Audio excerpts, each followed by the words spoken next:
চাই আমাদের সেগুলো সমাধান হয়েছে, আমাদের ড্রাইভার সাহেবরা আমাদের অবহেলিত, যার জন্য আমরা সরকারের কাছে এই 9 দফা দাবি জানাবো। 9 দফা দাবির মধ্যে আমাদের প্রথমে আমাদের যে বেতন স্কেল আছে, এই বেতন স্কেলের সম্বন্ধে আমরা কথা বলবো। আগামীতে আমরা যেন এই পূর্ণাঙ্গ কমিটি সৃষ্টি করে আমাদের সব কিছু দাবি দাওয়া নিয়ে রাজপথে নামতে পারি।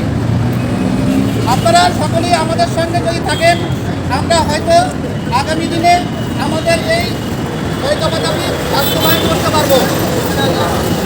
আমাদের পুরা থেকে অনেক অনেক স্বনামধন্য নেতা রয়েছেন, যারা আমাদেরকে বলেছেন যে আপনারা এগিয়ে যান, যেহেতু এই ড্রাইভার সমাজ অবহেলিত, আপনারা এগিয়ে গেলে আপনাদেরকে আমরা সাহায্য করবো।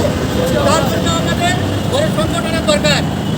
আমাদের যত উপরার ভিতরে আমরা ড্রাইভার রয়েছি, সবাই আমরা চেষ্টা করব এই সংগঠনে আনার জন্য। আর এই সংগঠন শুধু আমাদের উত্তরার জন্য নয়, সারা বাংলাদেশের জন্য। আমরা প্রথমে উপজেলায় আমাদের কমিটি গঠন করে দেব, তারপরে আমরা জেলায় জেলায় কমিটি গঠন করে দেব।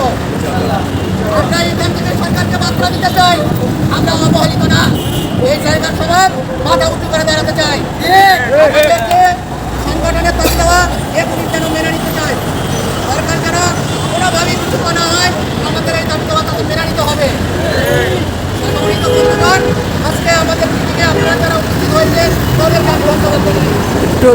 আজকে আমি আমার জন্য কোনো স্থান দিতে পারি নাই, আমরা অনেক কষ্ট করে সবাই আপনাদেরকে নিয়ে আমাদেরকে আনুষ্ঠানিক কার্যক্রমগুলো তা আমরা শেষ করেছি।